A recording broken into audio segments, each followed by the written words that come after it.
Greetings and welcome to Train Signal. You're watching Exchange 2013 Clients and Mobile Device Management. Oftentimes when we think of client management, we think of policies. Now, Exchange does include a variety of different methods to control features, for example, through either virtual directories or through policies. And so we have Outlook web app policies and mobile device mailbox policies and a variety of other management features. What we're going to discuss in this lesson is virtual directories, and we'll discuss these two different types of policies, the Outlook web app policy and the mobile device mailbox policy. Okay, so let's get started. Starting with a discussion of virtual directories. Essentially, client protocols used for access to 2013 can be controlled through virtual directories. And so depending on whether or not it's an Outlook web app connection, an auto discover type of connection back to the Exchange server, a connection through ActiveSync policies when it comes to a mobile device, all of these different types of protocols are used and can be controlled in terms of authentication and a variety of other features. A virtual directory is used by Internet Information Services, or IIS, to control access through ActiveSync connections, Outlook web app, auto discover, and so on. Now you can manage authentication, security, and reporting settings. This is all something that's within your reach, and you can actually manage this in a variety of different ways. You can manage virtual directories through the Exchange Admin Center, the Exchange Management Shell, or at times through the IIS Manager, depending on the task. And for our purposes within this lesson, we're going to focus on ways you manage virtual directories through the EAC. Virtual directory settings are made through the Servers feature, so we'll take a look at that. But one thing you might be wondering is, what happens when I have a virtual directory setting that conflicts with a policy setting, which can at times happen? For the most part, virtual directory settings really revolve around and relate to authentication. However, there are settings that do coexist between the virtual directory and the policy. And so what happens when those settings collide? Well, when you work on policies, policies are actually found either under the permissions feature for Outlook web app or the mobile feature for mobile device mailbox policies. And so when policy settings do conflict with virtual directory settings, it's good to note that policies will override virtual directory settings. Now, you might wonder, well, does this take place in the case of authentication?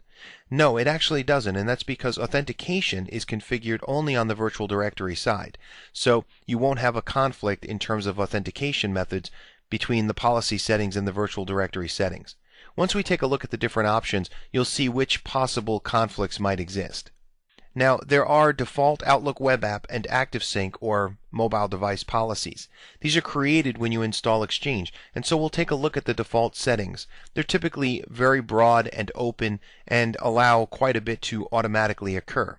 And so you might look to lock things down in certain ways. For example, the automatic mobile device policy, which used to be called ActiveSync policies, so the terms are interchangeable, although you'll see in Exchange 2013 that they're called mobile device policies. In this case, the default in Exchange 2013 does not have an automatic password requirement, and so we're going to look at that and see how we might make adjustments when it comes to Spytech Prime a little later on in the lesson. Only one policy, that is one for Outlook web app and one for ActiveSync or mobile devices, can be applied to a mailbox at a time. And if no policy is applied, then the virtual directory settings will apply, and every setting that's configured in the virtual directory settings will be applied to that mailbox. Now, before we jump over and take a look at all of these different settings in the Exchange side to things, it's good to have a thought in mind in terms of what we're going to be seeing. And so when we look at Outlook web app virtual directory settings, we're going to see 4 different property tabs: General, Authentication, Features, and File Access.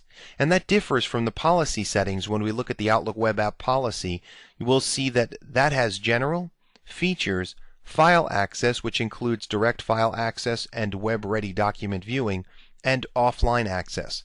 So you can see that right away there's a distinction between the two, between virtual directory settings and policy settings. We're not going to find too much that would conflict, although again, at times, there is a conflict between the two settings, and so the policy would take precedence. When we look at this, direct file access and web-ready document viewing may not be features that we're too familiar with.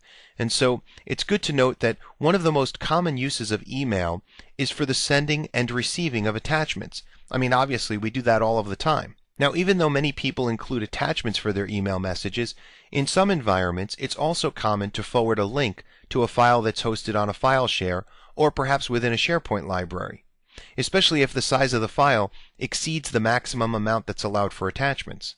So you send a link that links off to something else. Now you can configure Outlook Web App to either allow or deny users access to those email attachments that are hosted within either SharePoint libraries or on Windows file shares. You can also configure Outlook Web App to use what's called Web-Ready Document Viewing, which allows users to view documents on their web browser rather than with the associated application. So for example, if it's a Word document and you have the ability then to see it through your browser, you can enable or disable Web-Ready Document Viewing. In fact, you can even force the case depending on whether or not it's a public or private computer, as we'll see in a moment.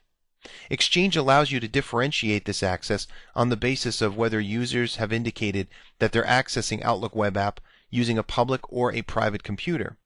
And so it's good to note that file access and web-ready document viewing can be configured based upon Outlook Web App mailbox policies. And so file access and web-ready document viewing can be configured on a per Outlook Web App mailbox policy basis. So we'll take a look at that in a moment. Now we're also going to take a look at mobile device mailbox policies. Let's take a look at the differences between the virtual directory side and the policy side with regard to mobile device mailbox policies. Okay, so on the virtual directory side, we only have two tabs, General and Authentication. And so it's good to note that, again, authentication is really the key to those virtual directories. That's not to say that there aren't other types of settings that you might want to configure, whether it's Outlook Web App or in this case with mobile device policies, but authentication is really the crux of it, and so that's why you would focus on that. And so there would be no conflict between the virtual directory settings and your policy settings, because if we look at the policy settings, here there's a General tab, and on that General tab you'll note there's an option that says allow mobile devices that don't fully support these policies to synchronize. This used to be called Allow Non-Provisionable Devices in legacy versions of Exchange, that is Exchange 2010 and earlier when it came to mobile device policies. So you're looking at mostly 2007 and 2010 settings for ActiveSync settings for policies. So now there's a lot of changes in terms of the terminology. The policy is no longer called an ActiveSync policy, it's called a mobile device mailbox policy. And the non-provisionable devices has actually been spelled out a little bit clearer, basically saying we're going to establish this policy. However, the pieces of the policy may not apply to every type of device. So you have the ability to say, look, if the policy cannot apply to the device fully, then this device cannot connect with an ActiveSync connection. And so that would make for a bit of a complication in terms of the BYOD, the bring your own device world that we live in, because some phones that people bring in, some mobile devices, simply will not be completely provisionable. However, if you check the box where you allow mobile devices that don't fully support these policies to synchronize, then what you're saying is that the device can still connect. However, whatever policy settings can be applied will be applied, and whatever policy settings cannot be applied, well, those will just be kind of dropped by the wayside. So it's important to know what your actual control level is when it comes to your policies, because if you really do want to lock things down and you're very serious about the policy settings, then you will want to make sure that devices that cannot fully support the policy cannot synchronize into your organization. And then you'll see that there's a security tab as well. Alright, so we have enough to go on at this point. Let's jump over to our Exchange server and let's take a walking tour through the virtual directory settings and the policy settings for both our Outlook Web App and our mobile device mailbox settings. So here we are on our Windows Server 2012 with Exchange installed on it. And if we look over here at the Exchange Admin Center, under the various features, under Servers, we have a Virtual Directories tab. And you can see here there are a variety of different virtual directories that we can actually look to control, including the Exchange Control Panel or Exchange Admin Center virtual directory. Now, this may look a little funny because it is the ECP, which is what it was called in previous versions of Exchange. With Exchange 2010, we called the web-based version the Exchange Control Panel, and then they changed the name to Exchange Admin Center. So this really should be EAC, but they decided to just keep the ECP virtual directory, and then you can see here we have ECP as well in the URL. So just a little odd thing there that will probably be fixed in a future version of Exchange. Now, we're not going to look through each and every one of these. The two that we want to focus on here in this lesson is the Outlook Web App default website virtual directory, and then the Microsoft Server ActiveSync default website virtual directory. And so here, if we open up Outlook Web App, we see here we can put in things like the internal and external URL for the Outlook Web App default website virtual directory. And so here we see under authentication, we are currently using forms-based authentication. And so we know that when we go to log into Outlook Web App, we use that web-based form to put in our domain and our username and our password. We can continue to use forms-based authentication, but perhaps change it to use the user principal name or the username only. We can indicate the logon domain here if we'd like. So that's something that can be done right here. We can make a change to how individuals will log in with forms-based authentication. But we can change this completely and make it so that there is no forms-based authentication used. We can go with one or more standard authentication methods, whether it's integrated Windows authentication, digest authentication for Windows domain servers, or basic authentication. And so we have this option as well. Now, if we do change this, we're going to have to keep in mind that there will be no form, but when we go to connect to Outlook Web App, instead it will pop up a dialog asking us to log in using a dialog box for either basic or integrated or digest authentication. We're going to keep things as forms-based authentication, and we'll leave it as domain username. It's simple, it's easy to work with, so we'll leave it as that. If we go over to features, here you can see all of the different features that you can enable or disable for the Outlook Web App virtual directory. So you can turn on or off features like instant messaging, text messaging, and so forth. We can turn on or off public folders or journaling, change password, junk email filtering, and then note here the user experience. The premium client is actually the default setting, so that if a person connects up, they get the full robust Outlook Web App experience. However, if you decide that your clients are going to be connecting up, and perhaps some of them have Internet Explorer, some of them have Chrome or Firefox, and you don't necessarily want there to be a distinction between the look and how they work with Outlook Web App. So being that the Chrome users are going to get the non-premium or the light version of Outlook Web App, you can decide through the virtual directory to turn off premium client access, and then everyone will get that light version of Outlook Web App. It's an option. It's not something that I would necessarily do, but it's an option. There are more options here you can see, including things like email signature and time management and so forth. So you can make these configuration setting changes right here through the virtual directory. File access is here, and you can see here that we have options for public or shared computer and private computer. And you can see here direct file access, web-ready document viewing, force web-ready document viewing when a converter is available, and then over here on the private computer, those same options. So we can make configuration changes here to the virtual directory, and it's good to note these because when we take a look at the policy settings, these policy settings will be there too. So we can have a conflict when it comes to the policy settings and the file access settings that we have on the virtual directory. Okay, let's take a look at the ActiveSync side. If we look here, we can configure an internal and external URL, and we have authentication options. So not a lot of settings when it comes to ActiveSync. Here you can see we can enable basic authentication or not. We can use client certificate authentication or ignore those. So not too much there on the virtual directory side when it comes to ActiveSync and mobile device management. From here, if we jump up and we take a look at permissions, Outlook Web App Policies are under Permissions. Now you might say, well, where are the mobile device policies? The mobile device policies are under Mobile Device Mailbox Policies. But going back to Permissions, Outlook Web App Policies, here you can see we have that default policy, and we can create additional policies by hitting the plus sign, or we can adjust the policy that we currently have. So here, the default policy, we have the General tab, which just includes the policy name. We see Features, which this is another aspect of Outlook Web App that can conflict with virtual directories, the various features that we have available. So we can establish different feature settings here. You can even see the various feature settings that we can establish, and these feature settings may conflict with virtual directories and will take precedence. So it'll win out if there's a conflict between the two.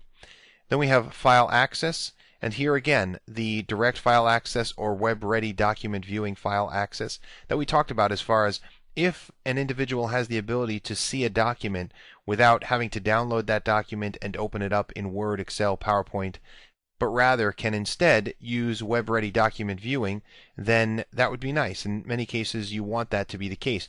And they'll have a choice. They have the ability to download it if you just leave it as web-ready document viewing, but in some cases you can force web-ready document viewing if a converter is available. And then we have offline access, and here, as far as offline access is concerned, it says specify how and when users can enable offline access to their email, and so always, only on private computers, or never. And so obviously only those browsers that can support offline access will be capable of utilizing the offline side to this. This is very new with Outlook Web App, the ability to work with it while not connected to the internet, and it has to do with the various changes that have been made regarding HTML5 and being able to have an offline bin that you can work with the Outlook Web App, create emails, and be ready to send them when you do have a connection again.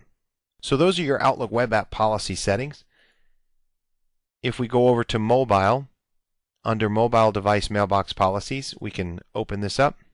Here we see for the default policy the General tab, and we see the name.